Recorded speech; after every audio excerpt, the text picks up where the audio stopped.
bienvenidos todos a este seminario. Bueno, gracias al profesor Francisco Díez de Velasco por invitarme y poder estar rodeado de personas tan académicas y tan culta y tan preparada en la diversidad religiosa de España, ¿no? Y bueno, una de las partes es poder coger ideas para plantear al gobierno ya por enésima vez de que reconozca el hinduismo, una de las religiones, por no decir la más antigua de la humanidad, que sigue viva y que el número de fieles es la tercera en el mundo después del cristianismo del Islam, pues que sea reconocida y equiparada con todos los mismos derechos y obligaciones en España, ¿no? Entonces, bueno, pues los sucesivos gobiernos nos han ido toreando y es la hora de que también puede ser un enfoque no solamente de las personas de fe que practicamos el hinduismo, sino también del enfoque académico, que tengamos una base para que una vez por todas, pues, cumpliendo la ley y al mismo tiempo reconociendo la singularidad del hinduismo, porque sea que se le dé el notorio arraigo, ¿no? Y nada, pues bueno, daros la bienvenida a todos. ¿Y quién comienza aquí, no? Comienzo yo. Comienza Victoria, que nos va a hablar del Islam en España y el notorio arraigo. Y tiene, ¿cuántos? 20 minutos, ¿no? Sí, más o menos. Vale. Muy bien, empiezo ya. 20 minutos, vamos a ver muy por encima muchas cosas. Creo que es fundamental empezar, y tú ya has dado el primer apunte, segunda religión. Es decir, el Islam, si nos centramos en España, tiene casi 2 millones de personas. Mezquitas, 1323. Este dato es complejo, porque las asociaciones, las federaciones y las propias mezquitas muchas veces dan unos datos que luego comprobándose suelen ser inferiores. Pero tampoco estamos hablando de diferencias considerables. Entidades islámicas, 1579. Creo que para el tema que vamos a tratar esto es fundamental. Pero vamos a ir haciendo un recorrido histórico, es decir, cómo empieza todo esto. Con un paréntesis de siglos, llegamos a 1930, 1940, donde justamente en Ceuta y Melilla hay una serie de comunidades musulmanas, pero que no son oficiales. No, de hecho, todo lo que es el marco jurídico no aparece ni siquiera en un futuro cercano. Pero sí se dan cuenta que ellos tienen que organizarse. Es decir, si quieres tener voz, tienes que organizar. Entonces, de ahí, de esa organización en Ceuta y Melilla y luego de las asociaciones estudiantiles universitarias en Madrid, en Andalucía, van a surgir la Asociación Musulmana de España. La Asociación Musulmana de España congrega solo a asociaciones que ahora son confesionales. Ya no es una asociación de amigos de Marruecos con otras características, ahora son confesionales. Y eso es un dato muy, muy interesante porque nos va a llevar directamente a 1980. Creo que esto, para entender el acuerdo de cooperación, hay que decirlo. La Comisión Islámica de España es el resultado de dos federaciones unidas, la FERI, que es de 1989, y USIDE, que es de 1980. Para entrar dentro de la Comisión Islámica de España, si no pasas por esas federaciones, no puedes entrar. A la Comisión Islámica de España le debemos su interacción con el acuerdo de cooperación, es decir, ¿cuál es su papel? Su papel fue dejar claro las necesidades de los musulmanes. ¿Cuáles son los temas que tocan? Los temas que tocan en ese momento y en la actualidad son la ordenación urbana de los lugares de culto. Es muy habitual que los lugares de culto queden relegados por los ayuntamientos a zonas muy alejadas de los focos urbanos.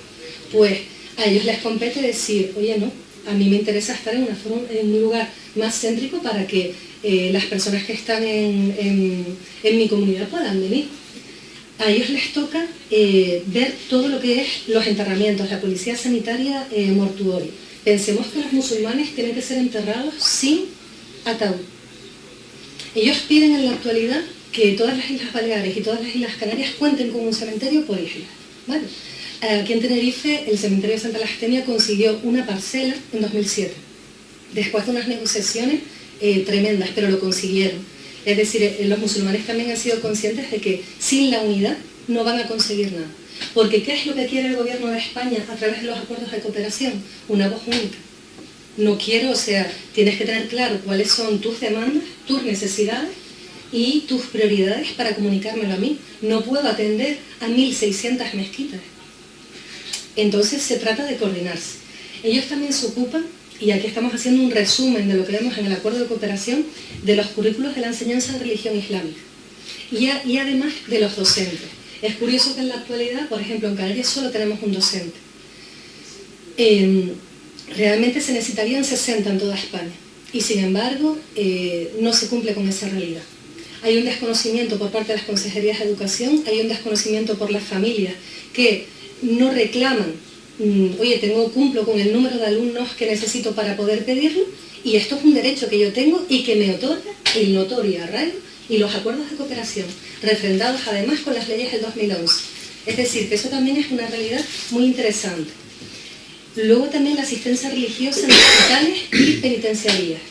En Tenerife hay un día que se dedica, que es los martes, para atender a 60 presos. Algo que ha llevado al conflicto es la creencia, que ya se está desmitificando, de que aquellas personas que desde la cárcel piden asistencia religiosa en el caso del Islam, son radicales del Islam.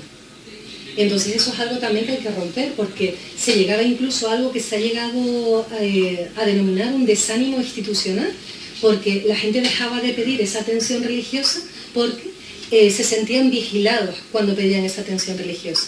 Pues la Comisión Islámica de España se ocupa de todas esas cosas. Las denuncias por discurso y delito de odio, además del ciberodio.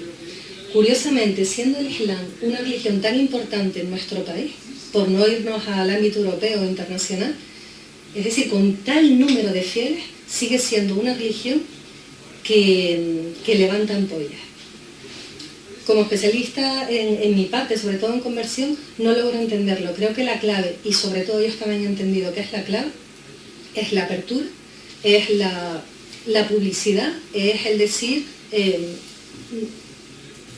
el darse a conocer, ¿de acuerdo? Que es algo que en la actualidad, se hace.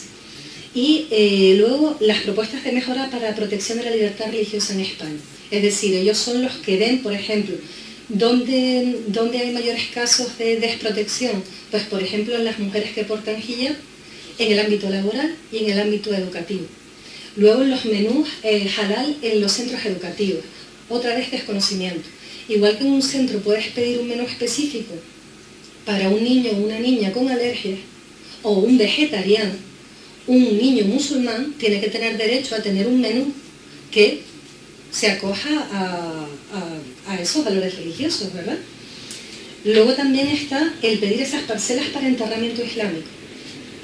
Ustedes piensen que aquí en Canarias se dieron casos en el 2006 donde se llegó a pagar hasta 6.000 euros por comunidades musulmanas para poder llevar a sus muertos a Marruecos, porque aquí no se cumplían sus principios para enterramiento. Y de hecho se llegó a una parte un poco lucrativa por parte de determinadas funerarias, que avisaban antes a las comunidades musulmanas de que había una persona presumiblemente musulmana que había muerto en el hospital, antes de que las propias comunidades lo supieran, y se hicieran cargo de lo ocurrido, ¿no? Y luego la religión islámica en los centros educativos y que los profesores de religión islámica estén también en el claustro de profesores, de igual forma que está un profesor de religión católica. Eso sería lo que se puso en ese acuerdo y lo que sigue estando en vigor en la actualidad, es decir, esas son sus preocupaciones más importantes. 1992, han hablado ya del acuerdo de cooperación, ¿verdad? Pero bueno, el resumen estaría aquí. A mí me parece muy, muy importante hablar del 2011, porque establece lo siguiente. Hemos dicho que la Comisión Islámica de España, sé que esto parece demasiado texto, pero simplemente para que ustedes vean la evolución. Hemos dicho que hay 2 federaciones, de manera que cualquier asociación o comunidad, para formar parte y beneficiarse de los acuerdos de cooperación con España, tiene que entrar o en un CIDE o en FED. O mejor dicho, tenía que entrar en un CIDE o en FED. ¿Qué ocurre en el 2011, en el Real Decreto 1384, de 14 de octubre? Ocurre que ellos se dan cuenta, y se los voy a leer porque es realmente interesante, que hay un montón de asociaciones y comunidades que están quedando fuera porque no quieren entrar en esas federaciones. De hecho, el caso de Canarias en ese sentido es emblemático. Por lo tanto, el Ministerio de Justicia dice, bueno, vamos a cambiar la norma, vamos a cambiar ese artículo primero del acuerdo de cooperación. Y ahora, si tú quieres entrar sin pasar por esas federaciones, nos lo vas a presentar a nosotros, incluso si tú quieras hacer una federación, nos lo vas a presentar a nosotros, el registro de entidades religiosas, decidiremos si cumples con la forma para entrar y en todo caso la Comisión Islámica de España podrá decir, alegar algo para desestimarlo, pero quien da el visto bueno ya es el registro de entidades religiosas. Y eso es algo muy interesante porque, aunque siempre se quiso una voz única, a veces las voces únicas pueden ser interpretadas por un número tan grande de mezquitas y de comunidades como que no se es justo, que fue sin duda lo que ocurrió. De hecho, en este Real Decreto se dice, desde 1992 hasta el momento actual, el número de comunidades islámicas inscritas ha crecido de manera muy importante. Sin embargo, muchas no han podido beneficiarse del acuerdo de cooperación porque hasta la fecha solo una entidad ha accedido a la CIE de manera directa, mientras que las demás lo han hecho mediante adhesiones a las federaciones. El Gobierno entiende necesario establecer un procedimiento legal que permita superar esta situación no deseada y que afecta a una de las vertientes que integra el derecho fundamental de la libertad religiosa. Es decir, consideró que lo que se hizo en el 92, hoy por hoy, con la nueva realidad del Islam y del número de mezquitas, no cumplía con los derechos que se intentaban defender. Y 2015 es ya la que creo que tú conoces muy directamente, ¿verdad? Que dificulta o digamos que establece un rigor que a veces puede llegar excesivo para conseguir ese notorio arraigo. Creo que voy bien de tiempo. Y ahora vamos a pasar a la Federación Islámica de Canarias. La Federación Islámica de Canarias fue un sueño durante un montón de años, es decir, oíamos en la investigación, pues yo creo que desde el 2008 se oía la idea de crear una federación. ¿Qué supone crear una federación? Que ya no tienes que estar en USIDA y en FERI si no quieres, sino que tu federación asume todo aquello que hemos dicho de enterramientos, que hemos dicho de profesores, que hemos dicho de... Y ellos también decían, bueno, es que yo tengo unas realidades, por ejemplo, en el caso de Canarias, una demanda que nosotros podemos cubrir mucho mejor que personas que están alejadas de nuestra realidad. ¿Qué es lo que distingue a la FID de cualquier otra? La distingue que incluye a jóvenes y a mujeres de forma real en su dirección. Y en esto quiero decir que si vas a la parte jurídica de una comunidad o mezquita y ves, bueno, presidencia, secretario, tesorero, las figuras femeninas son inexistentes y cuando las hay, no son operativas. Lo más habitual es que las asociaciones musulmanas de mujeres sean eso, asociaciones musulmanas, pero que no estén en las directivas y que no está en la directiva no manda. Eso es lo interesante. Esto se los puse... Qué rara, yo no... Bueno. La FID tiene una labor magnífica en Canarias, además ha logrado aunar a la mayoría de comunidades de Tenerife y de Gran Canaria. Ahora se han ido 3 a USID, es decir, porque tú puedes pertenecer solo a una federación, no puedes pertenecer a la Federación Canaria y aparte a la FERI o a la USIDE, no, tienes que elegir tu federación, porque eso a nivel de registro tiene que quedar claro. Ella es jefa y lleva, y es ese ejemplo, y luego le han dado un gran valor a la parte de la juventud, es decir, la gran preocupación es, todo esto lo hemos conseguido después de una labor inmensa. Es decir, la constatación de, oye, queremos hacer una comunidad, queremos tener unos derechos, queremos tener una presencia también pública. Nos ha costado todo esto, pero ¿quién sigue con todo esto? Y entonces la FID ha incluido a las juventudes de forma magnífica, tanto de Gran Canaria como de Tenerife. Hacen visitas a ambas islas, bueno, se mueven muchísimo. Fuerteventura y Lanzarote están unidas al Consejo Islámico de España, es decir, no todas están en la FID, pero la mayoría de las 46 que hay en Canarias están en la FID. Y eso es, eso es un logro que le debemos a ese equipo que ven ahí. Tijani El Bulli es el presidente y bueno, como pasa en prácticamente todas las federaciones y en todas las mezquitas, las personas que trabajan allí no trabajan exclusivamente allí, porque no pueden, no reciben dinero. Aquí tendríamos que hablar también de las subvenciones de pluralismo y convivencia, que es lo que reciben las mezquitas. para cursos, para formación, pero no estamos hablando de sueldos. Entonces son personas que dedican, bueno, su vida a la promoción, a lo que veíamos antes, en todo tipo de áreas. La área de juventud y entretenimiento es realmente emblemática. Es decir, yo creo que hay un antes y un después con la Federación Islámica de Canarias. Y no me refiero solo al Islam, me refiero a las demás. De darle voz y voto y participación. Bueno, yo creo que con esto he llegado a los 20 minutos. Si quieren hacer alguna pregunta, pues lo vemos, porque he tenido que ir como muy rápido para cumplir con esto, ¿no? Bueno, muchas gracias por tu aportación, que considero muy valiosa, y claro, en 20 minutos lo puedes todo el trabajo para la investigación que tú has hecho, pero vamos, está todo muy bien estructurado y demás. Yo tenía un par de preguntas en el caso musulmán, pero bueno, te lo puedo trasladar al tema del hinduismo, ¿no? Las federaciones regionales tienen solamente, o sea, si por ejemplo el gobierno español, por ejemplo, a través de sus diferentes directores generales me dice que la Federación Hindú de España es el único interlocutor que ellos reconocen sobre el hinduismo. Sí. Entonces, si aparte de FEIRI, la otra UCIDE, no sé qué, no sé, ¿también reconocen a las regionales o la tienen en un estatuto más bajo? El interlocutor es la Comisión Islámica de España. Ese es el único interlocutor. Efectivamente, tan informado bien, solo puede haber un interlocutor. La diferencia entre el 92 y el 2011 es que ahora la Comisión Islámica de España no la forman únicamente la FERI y la UCIDE. De hecho, han hecho, y te voy a leer expresamente porque son 25 miembros, te puedo pasar la información, con distintos representantes en función del número de mezquitas, del número de miembros que tiene cada una, va a tener más representación o menos representación, pero efectivamente solo hay un interlocutor.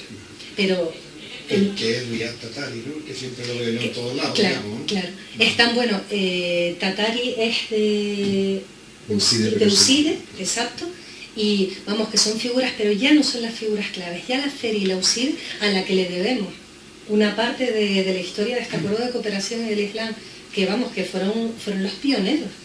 Pero, como bien decía antes, el número de mezquitas ha crecido, el número de musulmanes ha crecido, y aunque el gobierno de España sigue diciendo un único interlocutor, ahora la Comisión Islámica de España incluye a estas distintas federaciones. Sí. Y otro tema, por ejemplo, que yo he escuchado porque vengo de Ceuta, una ciudad de una población musulmana importante, ¿no?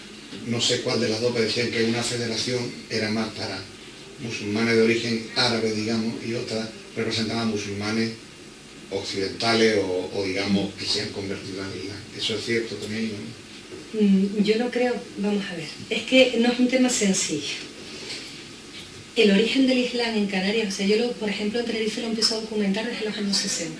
Y ese origen, es decir, cuando un musulmán que viene aquí para mejorar, o un marroquí, o un señor del Rif, vamos a no decir musulmán, que viene aquí a mejorar su futuro laboral, con el único objetivo que trabajan 12, 18 horas, vamos, una barbaridad de tiempo, de repente se levanta un día siendo mayor, teniendo esposa e hijos, y se da cuenta que el Islam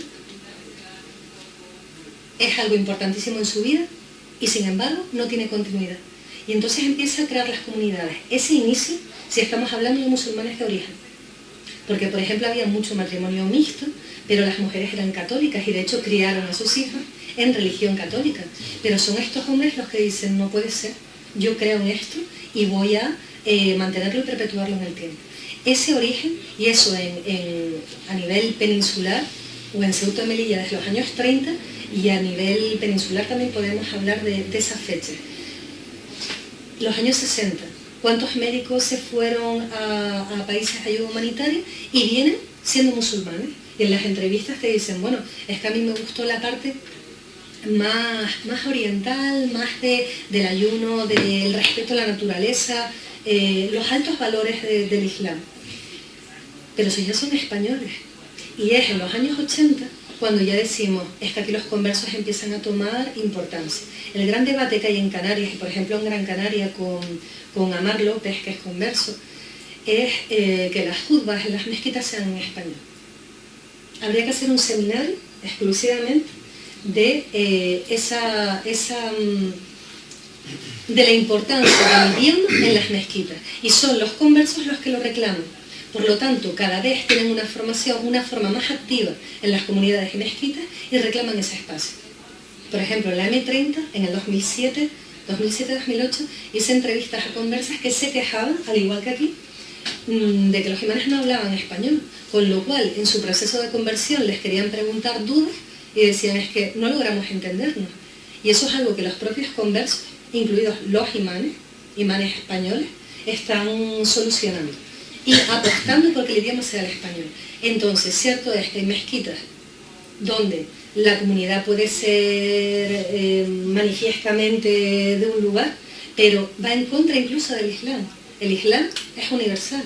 No puede haber un cierre por tu lugar de origen, porque seas mujer, porque seas hombre, porque... Pero Vicky, yo creo que Carlos lo que está planteando es que CERI sí. tenía, digamos que una orientación más hacia Marruecos y claro, gobernada por marroquíes, y UCIDE... un islam español. Sí. Pero no solo español, porque quien lo lleva, él es sirio, ¿no? Rey Tatari es sirio. Yeah. Pero claro, ahí estaban en su día los que luego formaron el grupo de Mansur Escudero, los que formaron Verde Islam y todo esto, que bueno, pues sí que podía ser un Islam más de conversos, más de españoles. Pero yo creo que por ahí va la pregunta. Claro. Y la Federación Canaria Claro. es una federación de marroquíes, ¿no? La Federación Canaria, les voy a leer una entrevista que se le hizo a Tijani, el antiguo presidente. Ahora hay un vacío, pero yo creo que Tijani va a volver porque ha hecho una labor magistral y ya está ahí. Él dice claramente, o se le preguntan por qué una federación. Y él responde, claramente sí, le voy a decir por qué, o sea, la necesidad de la federación. Primero porque es símbolo de unión y la unión es fuerza. Los musulmanes y sus entidades por sí solos y de forma independiente no pueden conseguir todo lo que marca la ley en cuanto a sus derechos. Necesitan estar unidas en una sola voz que les va a facilitar la estabilidad de la sociedad. Segundo, como estamos en una sociedad organizada, el futuro nos exigirá formar parte de un órgano que nos represente, con el que las instituciones oficiales tratarán directamente y a través de la cual nosotros vamos a trabajar. Luego habla del 2011 con todo el proceso con el gobierno de España. Lo que pasa es que él plantea que no van a permitir la injerencia de otros países, que esa es la clave del futuro español. Por supuesto que tener en tu comunidad a marroquíes, que son los principales, es decir, al menos en Canarias la comunidad marroquí es la más importante. Y si tienen que celebrar un Ramadán, van a venir imanes específicos de Marruecos y de Egipto. Pero algo por lo que se está luchando es, nosotros somos españoles, estamos nacionalizados aquí, y estas son las nuevas normas. Se está huyendo de eso. Y se está haciendo también, ustedes piensen que ahora, bueno, justamente 2018, en Zaragoza ya se está haciendo formación específica para imanes. Algo que era solo cuestión de tiempo. No puede ser que la formación, y a eso se refería Tijani en algunos momentos, que todo dependa de fuera. Que los imanes importantes tengan que venir de Marruecos cuando en España hay imanes españoles, muchos de origen marroquí y otros no. Vicente Mota, que ha estado aquí en varias ocasiones. Pues estuvo con nosotros aquí y nos dio una conferencia. Sí, y justamente Vicente Mota tiene un discurso que va dirigido a eso, al decir, bueno, nosotros no podemos seguir con algo sectario. Al contrario, porque no va a ser un islam, y esto es un islam español. Eso, en el hinduismo, por ejemplo, ahora que tuvimos celebraciones de Chatutina, pues en Ceuta también, yo fui a dar una ceremonia centenaria en Qatar. Y todo el mundo me preguntaba, ¿qué lo va a dar? ¿En hindi, en sindhi o en inglés? Digo, lo voy a dar en español. Y dice, ¿eso como español? Digo, pues si yo lo voy a leer del sánscrito, yo lo voy a leer del sánscrito, yo voy a hablar en español para que lo pueda leer en todo el mundo, porque incluso muchas nuevas generaciones no hablan un poquito. Sí. Y entonces, claro, eso muchas veces, yo cuando oficio una boda, por ejemplo, las oraciones son en sánscrito, pero yo doy la traducción al español o incluso al inglés para que lo entiendan tanto los contrayentes como el resto de la gente. Claro. Y entonces muchas veces los más puristas que, pues ponen esa pega, ¿no? Digamos, pero claro, el mismo caso que españoles que se convierten en islam, hay españoles que se convierten al hinduismo y necesitan que la liturgia y la filosofía esté disponible en la lengua local, ¿no? Y lo que has comentado, los jóvenes, es decir, hay muchos jóvenes que no saben árabe. Sus padres son marroquíes, bueno, sus padres no, sí, sus padres, no sus madres, por ejemplo. Esos son los casos que más documenté. Y realmente no conocen el idioma. Por lo tanto, cuando les hablan, y si quieren seguir con ese vínculo, con una mezquita, con una fe, tienen que poder entenderlo, porque la juventud es lo que desean, es me aburro. Por eso la Federación Islámica de Canarias le ha dado tanta importancia a la juventud, que, oye, vamos a hacer una radio, vamos a hacer de chicos y chicas, vamos a sentarnos a hacer debates, a decir cuál es nuestra realidad, a colaborar con colegios. Y otra pregunta que es interesante, por ejemplo, el tema de cuando yo, por ejemplo, he tenido así un debate o hablar sobre, por ejemplo, la escritura, ¿no? Y cuando yo he dicho, por ejemplo, pues en el Corán hay un versículo tal, y me dice, pero tú que la has leído en español, nada, digo, yo en español, y dice, ese no va a ser. Entonces yo le digo, sí, pero en Indonesia, que es el país con más musulmanes del mundo, no hablan árabe. Entonces, ¿qué pasa? ¿Que el Corán de allí no vale? ¿O cómo? O en la India, que tiene 100 y pico de millones de musulmanes, no leen el Corán en árabe, lo leen en urdu, ¿no? Entonces, me gustaría conocer tu opinión sobre la validez de la traducción de una escritura sagrada. Claro. Por ejemplo, yo hablaba con una persona que justo se dedica, bueno, que vino también en la mesa redonda, a ver, les voy a enseñar la foto. Hussein, que es el tercero, el que está al lado mío. Él justamente yo siempre le pido que me diga traducciones que sean exquisitas, que un musulmán de origen, cuando lo lee, sea capaz de decir, efectivamente, es que traducciones hay muchas. ¿Realmente el lenguaje en el que se transmite un texto sagrado importa? Pues importa. Pero importa más el idioma que ese mensaje llegue al mayor número de gente en una religión que es universalista. Eso es lo que te diría Vicente Mota.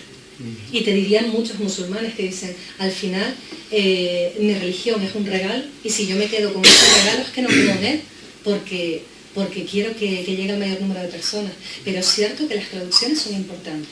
Por ejemplo, algo muy interesante que se hizo en Canarias fue con inmigrantes trabajar con el Corán, es decir, destruir conceptos y prejuicios que ellos aplicaban en sus relaciones sociales diciendo que es que venía en el Corán. Y entonces, desde aquí, pues se decía, a ver, vamos a ver ese versículo. Y se van rompiendo un montón de cosas, porque luego está la tradición o lo que se dice oralmente, con personas que, como han crecido con esa religión, nunca lo han leído. Que no es extraño, muchos católicos no han leído la Biblia. Claro.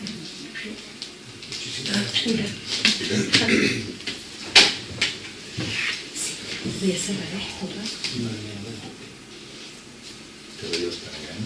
Sí, lo cierro, ¿verdad? Bueno, lo puedo sacar sin problema. Sí, déjalo ahí, porque lo cargo en el... Vale. Bien, ahí va definitivo. ¿Por qué el 2? ¿Te lo cargas en eso, en PowerPoint? Sí, lo voy a cargar en la página web. Necesito... Sí, tienes aquí. Sí, aquí detrás tiene. Entonces, déjame un momento que lo descargo. Y lo pongo aquí. Por supuesto. Pero es que hay una parte que me encantó justo de lo que tú preguntaste. Porque además la había subrayado. La había subrayado. Esto es lo que dice el presidente del FED. Reclama su voluntad de injerencias del desarrollo de su trabajo iniciado entre sus miembros por parte de la organización e institución para hacer la competencia. ¿Es lo que se está haciendo aquí? En el caso de que se diga, bueno, es España, pero la clave está la clave está. Y la supervivencia depende de eso, en mi opinión. Y en la opinión de ellos que se dan cuenta también que dicen, bueno, mis realidades no son las realidades de Marruecos, por ejemplo. ¿No? Nosotros tenemos un problema, por ejemplo, a la hora de datar el calendario. La India tiene 4 horas de diferencia y entonces muchas veces las celebraciones no coinciden, ¿no? Por ejemplo, varía un día. Claro. Y entonces aquí te dicen, no, la que vale es la de la India. Sí, pero tú no te levantas 4 horas antes ni vives el horario de la India, ¿me entiendes? Incluso la escritura dice que los cálculos religiosos de las fiestas se deben de hacer de acuerdo al lugar donde vive. ¿Entiendes? Entonces, claro, muchas veces eso, en la India, no, es que en la India lo celebramos a las 8 de la tarde, sí, pero aquí en España son las 4, no podemos, ¿me entiendes? Si son, claro, que tienen que... Entonces sí que hay muchas veces ese tema,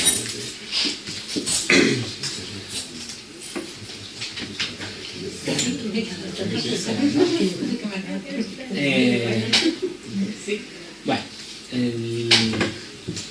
como presentación.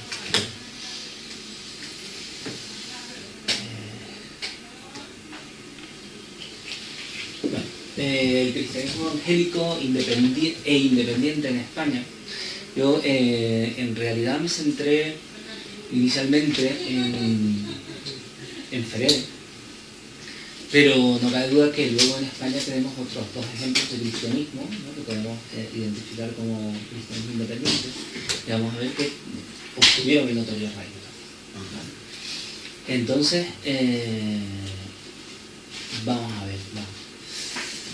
Bien, todo, bueno, parte, tenemos la ley de libertad religiosa, ¿no?, en 1980, y bueno, que en relación con las iglesias evangélicas, con las iglesias protestantes en España, pues surgen una serie de aspectos, ¿no?, que le chirrían, ¿no?, que chirrían en el ámbito evangélico y que chirría también dentro del ámbito político. De hecho, hay un debate en todo el proceso de la creación de la ley de libertad religiosa, pues hay todo un debate entre los diferentes partidos políticos con representación en las Cortes sobre la necesidad o no de incluir a la Iglesia Católica con ese nombre en la ley, porque claro, ya sabemos que en la Constitución sí que se mencionaba, ¿no?, expresamente, ¿no?, la Iglesia Católica y las demás confesiones religiosas. Entonces se hablaba de si se hablaba también en la ley, ¿no?, específicamente de la Iglesia Católica o no, si esta ley debía de contemplar esos movimientos espirituales, a saber, que era un movimiento espiritual, ¿no?, ellos parece que lo tenían bastante claro, pero bueno, como si los demás no tuviesen esas características espirituales, ¿no?, no sé. Y lo del tema de los debidos respetos, esa mención que se hace sobre la Iglesia Católica, ¿no?, que se debe tener un debido respeto, pues, a las creencias de la mayoría, etc. Bueno, lo que sí permite la ley, y es importante, es establecer acuerdos bilaterales con otras confesiones religiosas. Hasta el momento solamente había acuerdos bilaterales con, bueno, hasta el momento solo existían acuerdos bilaterales con la Iglesia Católica, y a partir de ahora se pueden establecer esos acuerdos con otras iglesias, otras confesiones religiosas. ¿Qué tenemos aquí? Bueno, pues tenemos que el artículo 7 de esta ley menciona específicamente un concepto que no había aparecido hasta el momento, que era el del notorio arraigo, ¿no? Yo creo que eso tuvieron que hablar ayer, ¿no?, largo y tendido. ¿Y qué ocurre con ese notorio arraigo? Bueno, pues que se le deja a la Comisión Asesora de Libertad Religiosa que decida en su momento si una confesión tiene notorio arraigo o no. Entonces se dan cosas un poco extravagantes, ¿no? Se dan cosas del tipo de, bueno, sí, la Ferere consigue que el cristianismo evangélico, el cristianismo protestante, tenga ese notorio arraigo en 1984, 4 años después de aprobada la ley de libertad religiosa. Luego, en el año 2003, lo consigue algo tan, podríamos decir, exótico, como la Iglesia de Jesucristo de los Santos de los Últimos Días. Es decir, lo que popularmente conocemos como mormones obtienen ese notorio arraigo.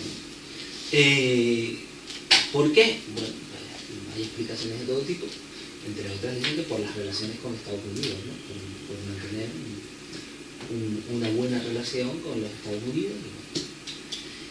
En el año 2006, y debido a que en el 2003 la obtuvo la Iglesia de los Santos de los Últimos Días, los testigos cristianos de Jehová, los testigos de Jehová, también consiguieron esa notoriedad.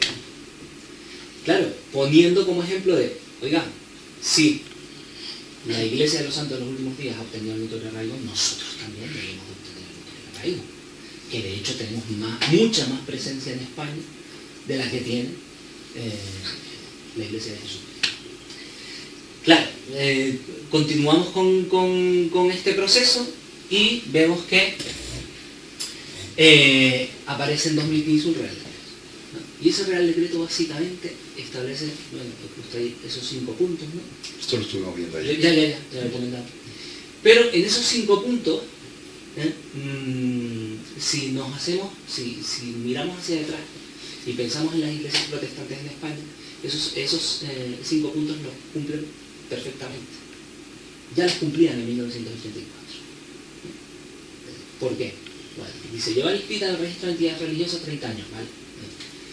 Resulta que las primeras inscripciones que se dieron en el registro de la Ley Reguladora del Derecho a la Libertad Religiosa de 1967, las primeras inscripciones que se dieron en ese registro, era un registro de asociaciones religiosas, no de entidades religiosas.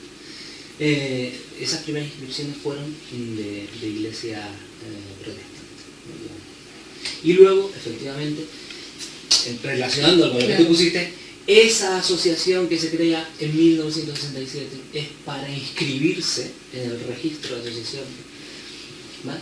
Y aparece también efectivamente la Asociación Musulmana, ¿no?, de España. Pero básicamente cuando vemos el final de los 100 primeros registros de este registro del año 67, los 100 primeros registros, pues el 90 y tantos % eran iglesias protestantes, iglesias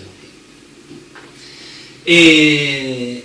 Luego comenta, dice, presencia al menos pues 10 comunidades autónomas y o ciudades Ceuta y Melilla. Pues sí, claro que las cumplían.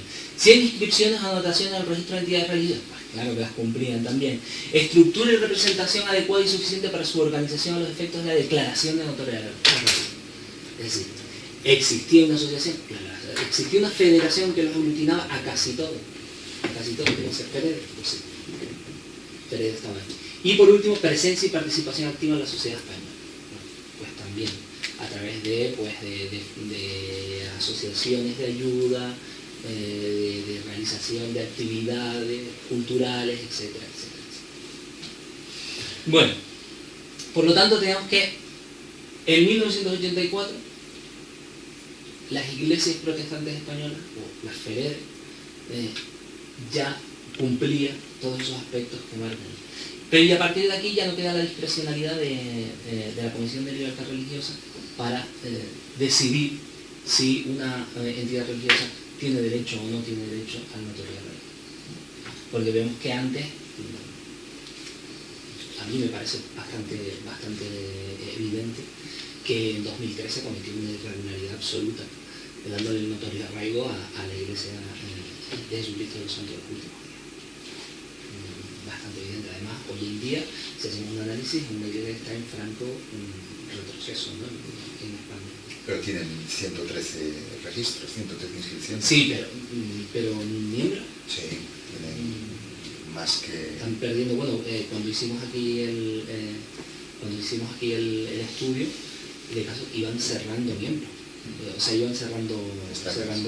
Pero de todas formas cumplen de modo suficiente. Los que no lo cumplen son los judíos. Sí, no, los judíos no lo cumplen. No nos mencionan. Pero no los cumplen porque claro. Continuamos, ¿no? Bien. ¿Qué aporta ese notorio arraigo? ¿Qué ventaja aporta? Que una entidad, bueno, una entidad religiosa tenga notorio arraigo le da la posibilidad de establecer acuerdos con el Estado. Pero curiosamente los acuerdos con el Estado siguen siendo los de la Comisión Islámica, la de FERED y la que mantuvieron la Comisión Hebrea, ¿sí? Israelita de los judíos. Y, por supuesto, formar parte de la Comisión Asesora de Libertad Religiosa del Ministerio de Justicia.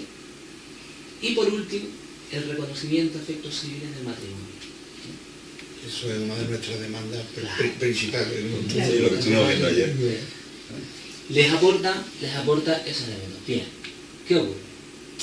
Que dando un siguiente paso, Ferede sí firma un acuerdo con el Estado. En esos acuerdos firmados en 1992 se contemplan pues exenciones fiscales, ¿no? ¿Qué exenciones fiscales tiene Ferede? Pues tiene unas exenciones en los lugares de culto, los locales anexos, en general la residencia, en este caso el pastor, del ministro de culto, pues también está exenta del pago de IBI, ¿no? Impuesto de bienes inmuebles.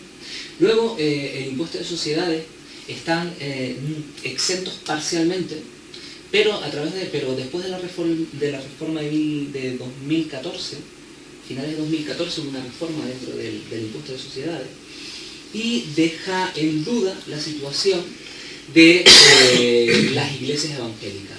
Surge una duda dentro de Ferede y dentro del ámbito evangélico de ¿tenemos que pagar o no tenemos que pagar? ¿Tenemos que realizar el impuesto de sociedades o no tenemos que realizar el impuesto de sociedades? El mismo es realizarlo que pagar. Y entonces Ferede termina en un informe termina planteando que las iglesias deberán de realizar el impuesto de sociedades, ¿sí? De forma aconsejable. Usted aconsejablemente realiza el impuesto de sociedades. Seguramente saldrá exento parcialmente, pero realícelo. Aunque, si nos remitimos a los acuerdos de 1992, puede dejar de realizar esa declaración del impuesto. O sea, dice, arre no corras, so no te pague. Al final, ¿qué hacen las comunidades más o menos importantes, los grupos más o menos importantes? Presentan el impuesto de sociedad, quedan exentos más o menos, ¿bien? Lo presentan. ¿Qué ocurre con las comunidades más pequeñas? Que tienen que pagar a un asesor fiscal para que les realice el impuesto. Y esas comunidades más pequeñas muchas veces no tienen dinero para financiar. Porque aquí hay que, enlazando con lo que planteaba, Victoria decía, bueno, y el pago, ¿no? Y ese dinero, ¿de dónde sale y tal? Las iglesias evangélicas se autofinancian. O sea, Igual que las mezquitas. Claro, se autofinancian. Algunas se financian mejor que otras. Algunas son ellas las que pagan a su pastor. El pastor muchas veces trabaja de pastor. Su trabajo es ser pastor. En otras más pequeñas, ¿no? En otras pues combinan su trabajo como pastor con trabajo diverso. En este caso, las iglesias pequeñas, que además son la mayoría no sobrepasan los 60, 50, 60 mil, muchísimas iglesias pequeñas, pues les viene muy mal, económicamente hablando, estar pagando un asesor fiscal para que les lleve el impuesto de sociedad. Asociado a eso está también el tema de la declaración o no de los donativos. Los donativos que se hacen, que mantienen a la iglesia, que sustentan económicamente a la iglesia, deben de ser declarados o no. Está claro que según Ferede no debe ser declarado. O sea, los donativos están exentos de declaración. Y por último, el otro beneficio es disfrutar, bueno, de esos beneficios fiscales que tienen las entidades sin ánimo de lucro. Eso sería dentro de los aspectos. Bueno. Bien. Por otro lado, los ministros de culto ya pasan al régimen general de la Seguridad Social en situación de trabajadores por cuenta ajena. Bien. ¿Qué ha ocurrido en España? Bien, en España se los ha equiparado a sacerdotes católicos, ¿no? Y lo que comentaban pues, los dirigentes de Ferede es que, vale, muy bien, estamos contentos de que nos incluyan en el régimen general de la Seguridad Social, que podamos cotizar. Pero tenemos dos problemas. El primer problema es que nosotros nos casamos, tenemos hijos, tenemos familia y tenemos nietos. Cuando estamos jubilados no nos podemos mantener con la cotización que tiene un sacerdote católico que, entre otras cosas, pues muchas tienen residencia, tienen lugares donde, bueno, prácticamente con 400 euros pues van bien. Un pastor protestante jubilado con 500, 300 euros no le da, ¿no? Va muy justo, ¿no? Entonces pedían cotizar más, ¿no? Poder cotizar más a la seguridad social. Eso por un lado. El segundo problema, ¿y qué ocurre con aquellos pastores que tienen más de 55 años? ¿Qué ocurre con ellos? ¿Qué les hacemos? Ya no tienen tiempo para cotizar. Les quedan apenas 5 años, 10 años para cotizar. No llegan al mínimo y no pueden cobrar una pensión de jubilación. Entonces, piden ser equiparados a lo que ocurrió con los sacerdotes católicos en su momento, que sí que cuando pasaron también al régimen general de la Seguridad Social, les hicieron, a partir de los 55 años, los sacerdotes con 55 años más, les hicieron pues una serie de, les permitieron una serie de aportaciones, ¿no? Bueno, para poder cobrar una jubilación. En este caso, en el caso de los pastores protestantes, el Estado se negó. Y eso llevó a que en 2015 el Tribunal Europeo de los Derechos Humanos dictase una sentencia a favor de las iglesias protestantes en España para que el Estado español tuviese en cuenta, pero claro, 2015, ¿no? Pasado año, tuviesen en cuenta el hecho de que había una serie de pastores que con 55 años y se había hecho lo mismo con la iglesia, se había hecho una excepción con los sacerdotes católicos que se hiciera también con los pastores protestantes. Entonces, han tenido que asumir, y el Estado tenía que asumir esa aportación. Bien, bueno, aquí en este caso no, pues, que cubre incapacidad temporal, maternidad o paternidad, ¿no? Recordemos que no solo hay pastores protestantes, hay pastoras también, ¿no? Riesgo durante el embarazo y la lactancia natural, desempleo y jubilación. Quiero decir que un pastor que se quede sin su iglesia, pues tiene un periodo de desempleo, ¿no? Claro, está cotizando a la seguridad social. Bien, entonces, claro, pero esto sí que lo da un acuerdo. Y vuelvo a decir, acuerdos solo tienen firmado protestantes, musulmanes y judíos. Bueno, ¿qué más? Pues por otro lado, se reconoce a las entidades pertenecientes a FREDE el derecho a la asistencia religiosa a las Fuerzas Armadas. Pero esto, en concreto a las Fuerzas Armadas, no se cumple dentro de los cuarteles, ¿no? Sí que se dicen, miren, yo quiero ir a mi culto, bueno, tiene usted, pues vaya usted a su culto, tiene el tiempo para ir. Pero dentro de los cuarteles no hay asistencia. Por lo menos no había hasta no sé, la última. En los centros penitenciarios sí que hay, bueno, aquí en Tenerife, por ejemplo, hay pastores que van a dar un servicio religioso a la cárcel. En centros hospitalarios también hay ya, por ejemplo, en el hospital universitario, hay una asistencia religiosa cristiana evangélica. Y luego también se garantiza la educación religiosa evangélica en los centros escolares de primaria y secundaria financiado con fondos públicos. Y enlazamos otra vez con lo que planteaba Vicky de los imames en los centros públicos educativos. ¿Qué ocurre en Canarias? En Canarias ocurre que hay una serie de centros donde sí se imparte enseñanza religiosa evangélica, cristiana evangélica. Esos centros están fundamentalmente en las islas orientales, están entre Fuerteventura, Lanzarote y Gran Canaria. Empezaron dos profesoras en el sur de Gran Canaria buscando centros donde hubiese un número alto de cristianos evangélicos y donde pudiese conseguir un número mínimo para impartir esta docencia. Bueno, es el momento, claro, yo soy profesor de educación secundaria y sé de primera mano cómo funcionan los centros públicos en este sentido. Y en ningún momento en ningún momento en los centros públicos, por lo menos que yo conozco, se les da la oportunidad a los alumnos de presentar, de decirles, bueno, nosotros aquí damos religión católica, pero si ustedes son un número mínimo de cualquiera de las confesiones religiosas que tengan acuerdos firmados con el Estado, se imparte también.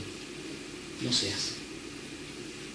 Aquí en Canarias, en Gran Canaria, se ha impartido porque ha habido 2 profesoras evangélicas que buscaron a esos alumnos y les recordaron a los directores de los centros que, ojo, que si usted tiene un número mínimo de alumnos aquí, tiene que impartirlo si se lo piden. Y entonces quisieron pasar encuestas en el alumnado. El alumnado lo firmó y efectivamente consiguieron ese número mínimo. Pero claro, y además, bueno, tampoco es que nos da para más. Quiero decir, a los cargos directivos no da para más el tiempo.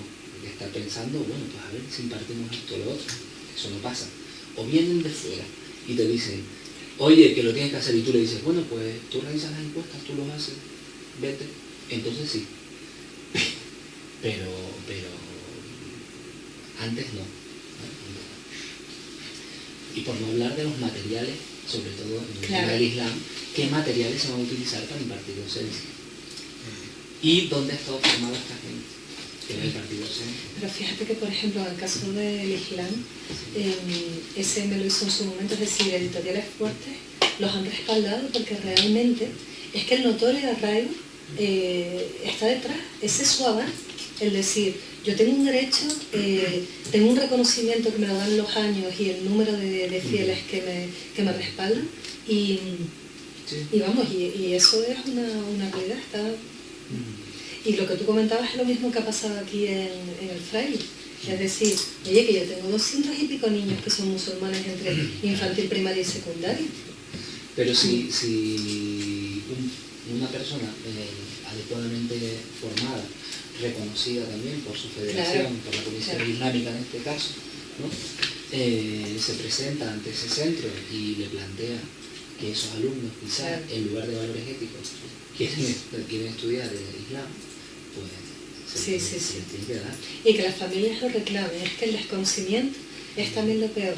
Es decir, las familias tienen que hacer cálculos también y decir, oye, yo tengo esta demanda y este derecho, y por el número de alumnos, porque somos una comunidad en este lugar importante, podemos reclamarlo. Eso era algo que se dijo en su momento. Por ejemplo, es muy curioso que aquí en la comunidad hindú es habitual que pongan a sus hijos en colegios católicos. Y era habitual también que los musulmanes fueran a religión católica antes que a valores. Porque realmente, como Jesús es una figura importante en el Islam, pero bueno, hay que salvar muchas distancias entre... Y que en la práctica las clases de religión católica se puede fundar. Tampoco que se observe ese evidente. Las clases de religión católica son por lo normal clases de todo menos de religión católica. Quiero decir, que se dan valores. Bueno, que intentan ser diversos para incluir a una mayoría porque son conscientes, efectivamente, son conscientes de que hay muchos. Que no son clases donde se lea la Biblia y se debate asuntos. Durante 3 años yo estuve yendo a la universidad en Gran Canaria para dar cursos de Islam específicos para profesores de religión católica. Sí. Porque ellos tenían interés, decían, bueno, esto es una realidad y yo quiero que mis alumnos se sientan cómodos y quiero saber para poder explicar desde el respeto. Eso también es muy interesante. Y de hecho los grandes aliados de los profesores de Islam, bueno, estoy hablando de un caso que entrevisté aquí, el único que hay en Canarias, fueron justamente sus compañeros de religión católica.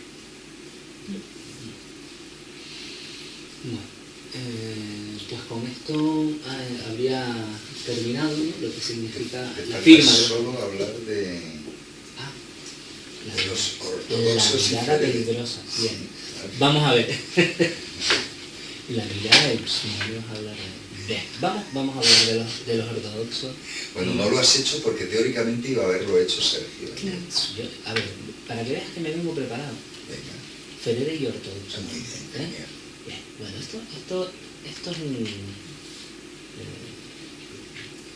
frequent asked questions, ¿no? De Ferede. Esto está extraído directamente de la página web de Ferede, ¿no? Entonces, pues Ferede, pues se pregunta, preguntas habituales, ¿no? Que se hace la gente, ¿qué es Ferede y qué tal? Bien. Pues no, ¿cuál es el propósito de la federación? Bien, ¿no? ¿Puede haber varias formas de vincularse a Ferede? Bueno, pues sí. ¿Cómo ha quedado la vinculación? ¿Cómo ha quedado el asunto? A mí me encanta esta pregunta. ¿Cómo ha quedado el asunto de la vinculación de iglesias no evangélicas que pertenecen a Ferede desde hace muchos años? ¿Los echamos ya o todavía no? No, bien. En general... Luego lo cuentas. ¿Eh? Luego lo cuentas. Que estuvimos en Madrid. Bueno, ¿Te acuerdas? Bien, ¿qué ocurre? Dice Ferede.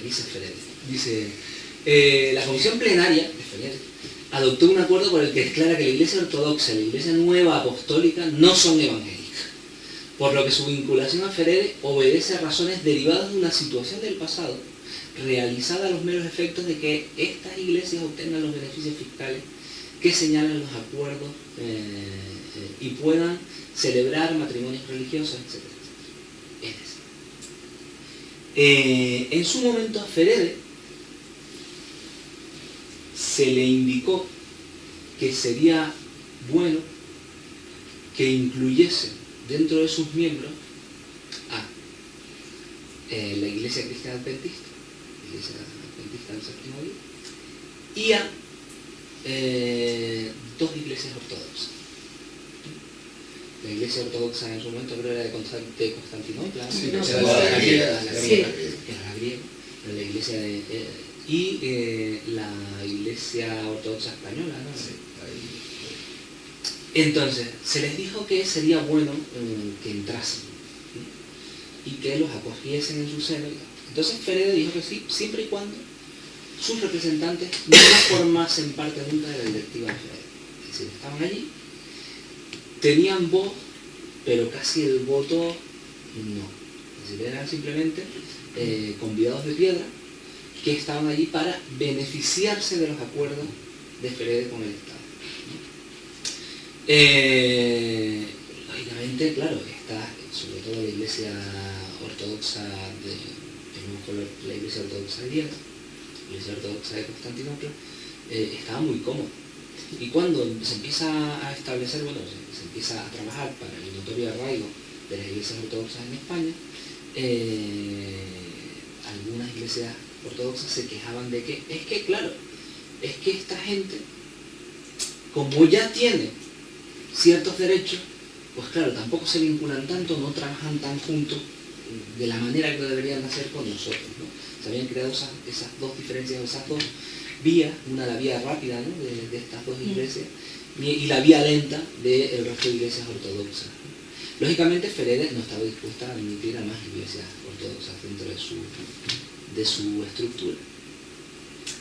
Bueno, los rumanos porque no quisieron, acuérdate que nos lo dijeron, a los rumanos les invitaron, pero en ese entonces era una sola iglesia y quien la llevaba, ¿te acuerdas que estuvimos hablando con él?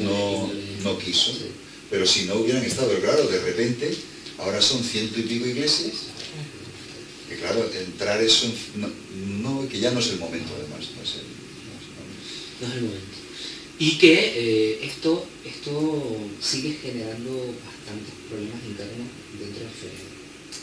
El Ferede es una federación muy diversa. El cristianismo evangélico no puede parecer único, pero es un cristianismo muy diverso, con mucha sensibilidad. Y hay grupos dentro de Ferede que son muy contrarios a la presencia dentro de la federación de adventistas, fundamentalmente de cristianos adventistas y de iglesias ortodoxas. Muy contrarios. Entonces, de ahí esta pregunta que aparezca, ¿no? Ahí de cómo ha quedado eso y por qué y qué hacemos. Al final lo que están intentando decir es, bueno, pues todavía siguen aquí, están con nosotros, ¿no?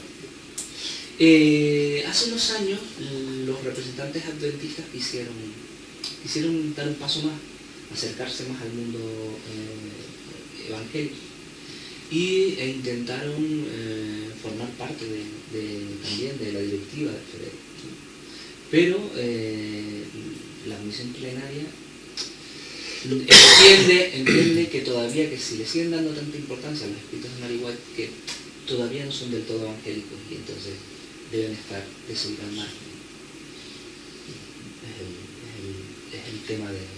Claro, pero Carlos, ¿sabes lo que ocurría con los ortodoxos? Es que los de la iglesia de Constantinopla celebraban matrimonios, entre otros, por la relación con la Casa Real, pues que yo creo que es un elemento fundamental para entender que entrasen en FEDER, porque no eran suficientes como para hacer un acuerdo ortodoxo en el año 92, pero sí necesitaban ese amparo para que los sacerdotes pudiesen tener ese...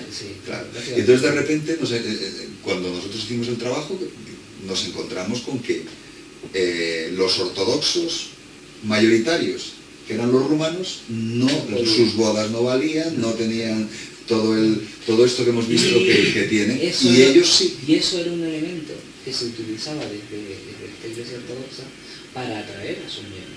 Oye, que mi matrimonio vale. Claro, y el otro no, el otro no. Vale.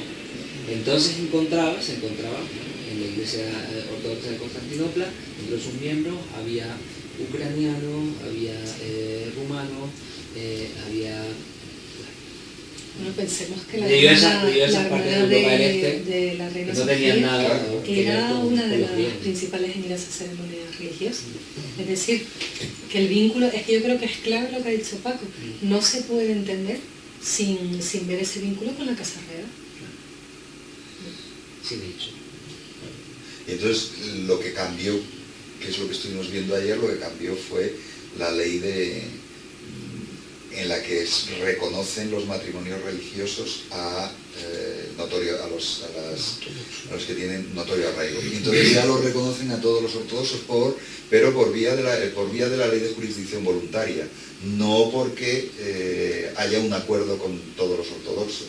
Entonces lo que están en cierto modo, me da la impresión, o estaba, el ministerio está apostando por rebajar, como no quieren hacer acuerdos de cooperación, parece ser, lo que no sabemos es que van a hacer estos de ahora, pero los otros no querían hacer acuerdos de cooperación. Entonces, pero se encontraban con el problema, que es el mismo problema que tienes tú, tema de matrimonios. Entonces, ¿cómo lo resolvemos? Por medio de la jurisdicción voluntaria. Entonces, a mí me da la impresión, lo que te decía ayer, que ese puede ser un camino sin la necesidad de pedir el notorio arraigo, sino que se incluya de alguna manera el reconocimiento de los matrimonios por esa vía que es la vía que han utilizado para reconocerla en el caso de por ejemplo, de los ortodoxos, sin que haya un acuerdo como tal ortodoxo. Ya. Claro, con sí, los budistas también. Lo que ocurre, claro, como estas confesiones ya tienen notorio arraigo y el notorio arraigo les permite. No, el notorio arraigo no, la ley de jurisdicción, ¿no? El propio notorio arraigo no les permite a los matrimonios. Pero ahora, al acceder al notorio arraigo, una de las ventajas que tiene es por la ley de jurisdicción voluntaria, ¿no? Pero entonces, claro, desde el momento, pero no es por el notorio arraigo, porque el notorio arraigo no tiene mucho sentido, sino por la ley de jurisdicción voluntaria, o sea que es mucho más fácil dar una pequeña modificación a la ley de jurisdicción voluntaria e incluir el caso hinduista si es para vosotros una situación que es muy muy evidente que hay un conflicto, digamos. Claro, te lo digo a la hora de plantear una posición, porque no es lo mismo pedir el notorio arraigo porque no se cumplen las 100 inscripciones que defenderlo como una necesidad dentro del contexto del buen funcionamiento del amparo del Estado a la libertad religiosa, que sería por el camino en que han terminado haciendo ese asunto. Por lo menos así es como yo lo veo, más que me extrañaría mucho, no lo sé lo que pensáis vosotros, me extrañaría mucho que a 3 años vista de haber sacado el Real Decreto después de 35 años sin regular el notorio arraigo, que vayan a cambiar otra vez la normativa del 2015 y adaptarla en 2018, me parece que es quizá más difícil, ¿no? Aunque, no lo sé, lo que veíamos ayer, Contreras dice que detrás de todo esto hay un problema de desigualdad. Y lo que habría que tender muy probablemente es a igualar, pero no igualar por medio probablemente de los acuerdos de cooperación, a pesar de que constitucionalmente sea el camino, sino quizás por otros caminos, claro. Derecho al matrimonio. Exactamente. Claro. Es que la ley del 2015 es muy restrictiva. Es muy exigente. Es muy exigente. Claro, no habría nadie que pudiese entrar en notorio arraigo con esa ley. Tendría que ser... Ahora mismo ya no. No hay nadie, no hay nadie. Es como si lo hubieran hecho con esa finalidad. Para que no entre nadie más. Es como si lo hubieran hecho con esa finalidad. Si ahora mete en Wikipedia, pone notorio arraigo, casi al final pone el hinduismo reclama que se dé el notorio arraigo. Claro. Por lo menos han añadido eso. ¿Quién lo habrá escrito? No sé, pero el otro día, ¿tú lo has escrito? Es que se está escribiendo un libro en la Universidad de Ámsterdam que se llama El hinduismo en Europa, y yo he escrito un capítulo, y claro, notorio arraigo me preguntaban cómo lo traducimos en inglés, Es ¿no? muy difícil. Es muy difícil. Porque como notorio lo traduzcas por notorios, Claro, es horrible, porque No, al final tiene unos valores... decimos deeply rooted, Sí, ¿no? eso Como es profundamente como se- enraizado. Eso es como se traduce normalmente. O sea, en las traducciones que hace el Ministerio del término notorio arraigo es así. Sí. Tengo un par de preguntas para ti. Bueno, muchas gracias por tu exposición. Mira, yo es que, bueno, por el tema de la India y demás, yo soy un estudioso o un apasionado del mundo gitano, ¿no? Y la iglesia evangélica incluye el culto, ¿no? Sería, no el culto, sino el culto, voy al culto. Desde Filadelfia. Exactamente. Entonces, ¿cómo dentro de la federación has podido ver si hay, por ejemplo, una diferencia entre el payo, gitano, independiente? La Ferede está compuesto fundamentalmente por payos. Payos. La iglesia de Filadelfia, sí, ahí, pero en la comisión plenaria no tiene mayor representación, ¿no? Y además la mayoría de los representantes de Ferede, todos, son hombres también, a pesar de que hay igualdad por acceso al culto. También es verdad que esa igualdad por acceso al culto es en determinadas denominaciones, no todas las denominaciones cristianas evangélicas permiten que las mujeres accedan a ser pastoras, ¿no? Pero bueno, las mayoritarias en España, o las de Fieles, las iglesias, incluso las iglesias bautistas y tal, sí que incluyen a mujeres. Y en el caso de la iglesia de Filadelfia, aquí por ejemplo en Tenerife, aquí en la Cuesta, tenían en Añaza, ¿no? En varias ciudades populares, tenían su templo y se reunían, sí.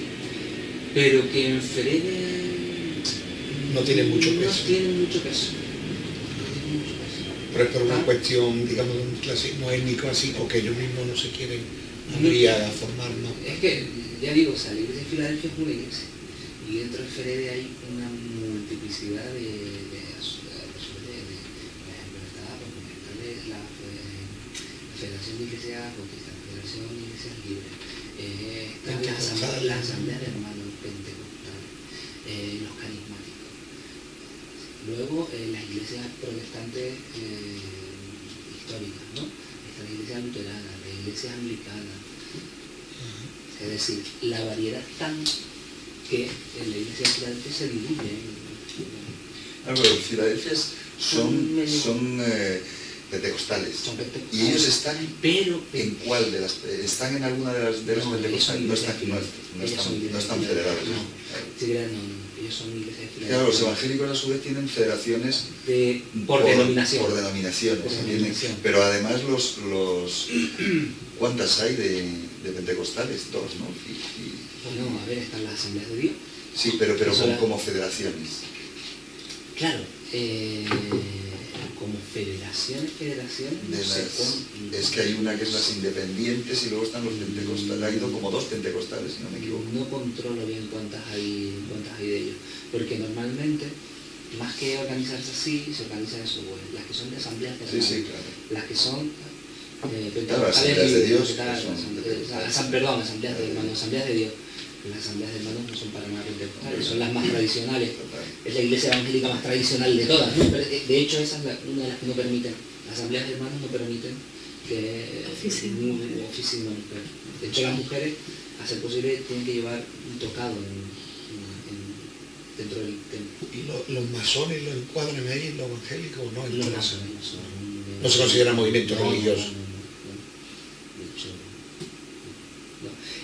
Históricamente en España habían siempre relacionado a los evangélicos, los protestantes con los masones. Pero una cosa y otra cosa no tiene nada que ver.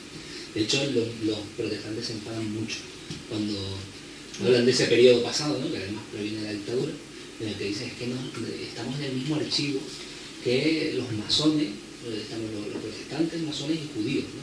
Estamos en el mismo archivo. Sí. De hecho, estaban persiguiendo a un indio de Ceuta. ¿Ah, sí? Sí, porque se ha publicado ahora un libro, en el que me pidieron que colaborara, de un sindhi, un hindú que estaba en Ceuta y se hizo masón, el hombre. Sí, claro. Y en el año 36, así, y entonces el hombre se fue a la India a visitar a la familia, y antes iba en barco y el barco, digamos, atracaba en Gibraltar.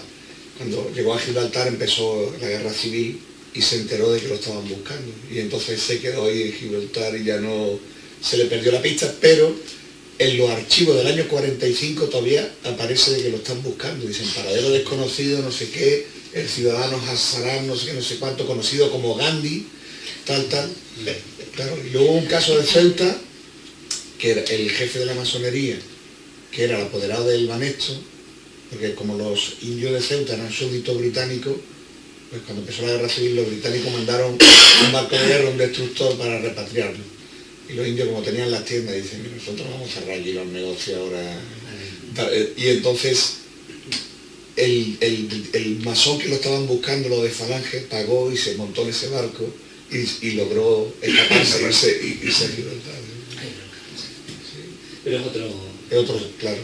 Y ya digo, o sea, yo las entrevistas que he tenido con personas de diferentes iglesias evangélicas, sobre todo los que han trabajado en el tema histórico, ¿no? Los últimos 40 años, y se enfadan muchísimo.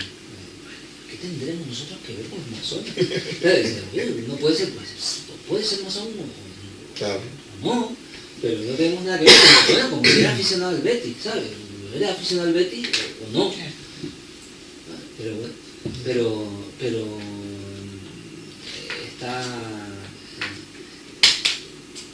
esta relación viene del régimen, de la dictadura. Tengo una última pregunta. El tema de lo de que desgrava de Hacienda. Por ejemplo, yo cuando voy a hablar... Desgrava el IBI, bueno, no se paga el IBI. Los bienes, el impuesto de bienes. El impuesto de sociedades. Pero eso es porque tiene un convenio con el Estado, claro. No es por solo notorio arraigo. No. Vale. Porque yo cuando voy a plantear Federación Hindú de España, y que luego lo comentaré en la charla, ¿no? Que hay varios tipos de hindúes, ¿no? Sí. Está el hindú de origen indio y la persona, digamos, nacida aquí que practica el hinduismo. Entonces, para el hindú de origen indio, cuando yo le explico el tema Federación Hindú, que legalice su situación, lo primero que me pregunta, ¿los donativos desgravan de Hacienda o no? ¿Me entiendes? Los donativos, en España no, pero en el Reino Unido sí. Claro, y en Estados Unidos también. Pero en España no. Pero, ¿y si te dan eso de declarado de utilidad pública? Bien, otra cosa sería que a través de, pero claro, eso también... Ya una fundación tendría que ser. A través de la declaración, ¿no? Pues incluir una casilla donde tú, una parte de tus impuestos, porque vaya. Pero decir, yo he donado tanto a una entidad religiosa, desgráveme por esto, esa figura no existe. Ni en el catolicismo. Sí, en el catolicismo. A ver, en el catolicismo, a ver, A ver, Sí, porque si si tú... la declaración de la renta. No, pero a través de la declaración de la renta. No, pero estamos hablando de que tú vayas a una... Las donaciones. No, una donación. Sí. Sí. Que tú vayas y dones, y vayas hacia la iglesia y digas, mira, dono. No lo sé. Porque si donas, por ejemplo, a una universidad, sí. Sí, Una pero una fundación, universidad o una fundación fundación. también. No, pero estoy hablando de una entidad religiosa. Claro, pero- pero si lo haces como un donativo, claro, pero si Sí, pero en la funcionas como iglesia, donativos, tú le claro. das a la iglesia una cantidad y desgrabas Pero el fíjate, sí es porcentaje. curioso que en la Iglesia Católica yo creo que sí, porque Sí, claro. la donación, cuántas personas han donado propiedades, han donado dinero a la Iglesia Católica. Lo que pasa es que, por ejemplo, en el caso del Islam, esos donativos que se hacen pues para pagar al imán o, bueno, el azar. Eso no. Claro, yo eso me no- refiero eso no está dentro, a que ¿no? tú vayas a un templo y digas, bueno, pues un donativo al templo o un donativo al... Pero No, hay es, lo mismo, manera. es lo mismo que si le das en el cepillo de la iglesia. No da, claro, no. Claro, Por eso te digo que eso pero no... porque es dinero negro en realidad. Y Es claro, yo dinero creo que no va... se- yo- de hecho, un tema de los que hablaban de los evangélicos. Oye, no me hagan declarar el dinero que yo recaudo mediante donativo. O sea, ese dinero está exento, siempre, los donativos, esos están exentos de declaración. Es decir, que no los declara. Claro. Sí, lo que has dicho antes. Claro, eso está exento. Lo puede Entonces, declarar Claro, que internamente. yo creo, por lo que entendí, lo que ellos quieren decir es que, oye, yo voy a un templo, hago un donativo, lo puedo desgravar, he dejado 100 euros, desgrabo 100 euros. Yo creo que en España No, eso no existe. No, eso. O sea, Ahora me te- refiero- ahora te ¿me entiendo. entiendes? Sí, ¿no? ahora te entiendo. Esa figura, eso no existe. Otra cosa es que a Pero tú a la institución... Exactamente. O le hagas le des un dinero a tal cosa, a los adventistas, a Adra de los adventistas. seguramente. Ahí sí, Cabe la porque es posibilidad. como una ONG. Exactamente. Estás donando dinero a una ONG. Mensualidades que se pagan pues a plan para los temas de niños del tercer mundo, ese tipo de cosas. Claro. Pues eso, sí, si tú estás inscrito y pagas mensualidad a esa gente, sí, claro que es como un sindicato. Pero entidades religiosas ninguna, entonces en toda España. Como tal, no, porque además Habría que sería... preguntarlo eso, porque es una Claro, pregunta eso sería sí. Constituye una fundación o lo que sea, y tú, o una asociación de lo que fuera, y entonces dices, donativo, oiga, yo he donado tanto tal, y recibo un documento oficial de donación, y entonces yo eso lo presento en mi declaración. Sí, pero yo llevo 100 Yo creo euros... que No, eso no, No sé. eso no. Si no está sistemático. No, porque si no todo el mundo estaría pues haciendo... Claro, aquí hay un caso, en Tenerife se ha dado caso de una fundación, no voy a decir nombre, una fundación que es de corte hindú, que aparentemente es cultural, digamos, y que sí lo que hace es trabaja de que la gente da un donativo y dice, yo lo quiero dar al templo tal, pero como el templo tal no le desgraba, se lo da a la fundación y la fundación le desgraba y luego la fundación se lo transmite, no sé si será una comisión o no, se lo transmite al otro. Pero es como sé que lo están haciendo aquí.